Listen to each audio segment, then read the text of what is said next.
On a un hadith du prophète Mohammed sallallahu alayhi wa sallam qui dit que, et c'est rapporté par Bukhari et par Muslim, que lorsque le mois du Ramadan arrive, les portes du paradis sont ouvertes et celles de l'enfer sont fermées et les diables sont enchaînés. Très bien. Donc, c'est-à-dire que dans ce système créé par Allah, subhanahu wa ta'ala, et le système créé par Allah, c'est pas que notre univers. C'est pas que notre planète Terre, c'est pas que notre galaxie. Le système, il est bien vaste. Et dans la création d'Allah, on a l'enfer, on a le paradis. Donc tout ça, ça rentre dans un système bien spécifique. Il s'avère que quand Ramadan, et le mois du Ramadan vient, ce mois où le Coran, il a traversé les 7 cieux, eh ben, le paradis, ses portes viennent à s'ouvrir. Quant aux portes de l'enfer, elles viennent à se fermer. Ça veut dire ce que ça veut dire au niveau de la rahma et au niveau de la bénédiction qui va descendre.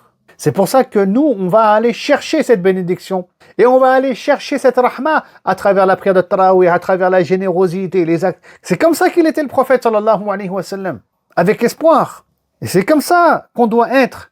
Au lieu de chercher à comprendre, oui, mais alors comment ça, les portes se ferment, mais comment ça, les portes s'ouvrent, mais comment on peut expliquer ça sur le plan rationnel, sur le plan physique, mais qu'est-ce qu'on en a à faire? C'est pas ça le sujet.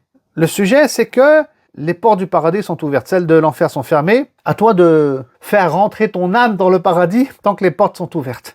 À travers tous les mécanismes qu'on va trouver pendant le Ramadan, le jeûne, la générosité, le tarawih, bien parler, faire les invocations, demander pardon à Allah. Tout ça, c'est des asbab qu'on va faire pour que on aille au paradis. Donc c'est ça qu'il faut comprendre. Le prophète sallallahu alayhi wa sallam n'était pas un astrologue, un mathématicien, un physicien pour expliquer les choses. Non.